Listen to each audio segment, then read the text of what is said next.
ઓડિશામાં Scorpio એસયુવીમાંથી 1 quintal 10 kilo ચાંદી જપ્ત, 2 શખ્સ ઝડપાયા.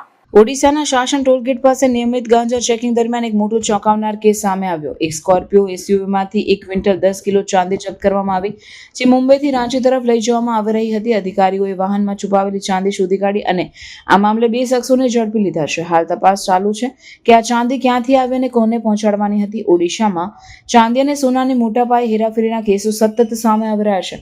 થોડા દિવસો પહેલા ભુવનેશ્વર એરપોર્ટ નજીક પણ 80 કિલો સોનું અને 1 ક્વિન્ટલથી વધુ ચાંદી જપ્ત કરવામાં આવી હતી, જેની કિંમત અંદાજે 30 કરોડ રૂપિયા હતી. આ કિસ્સામાં પણ માલિક પાસેથી યોગ્ય દસ્તાવેજો ન મળતા માલ જપ્ત કરાયો હતો.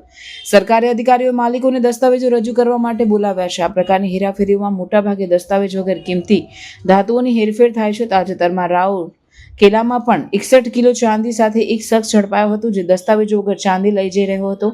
આવા કેસોમાં અધિકારીઓ માલ જપ્ત કરી તપાસ શરૂ કરે છે અને માલિક પાસેથી દસ્તાવેજો માંગે છે. અધિકારીઓએ જણાવ્યું છે કે ચાંદી અને સોનાની હેરાફેરી રોકવા માટે ચુસ્ત ચેકિંગ અને ટેકનોલોજીનો ઉપયોગ વધારવામાં આવી રહ્યો છે. ઓડિશા અને ઝારખંડ સરહદ પર પણ ચોરી અટકાવવા માટે સંયુક્ત પેટ્રોલિંગ શરૂ કરવામાં આવ્યું. હાલ શાસન ટોલગેટના કેસમાં વધુ તપાસ ચાલી રહી છે અને ઝડપાયેલ શખ્સો પાસેથી પૂછપરછ કરવામાં આવી રહી છે.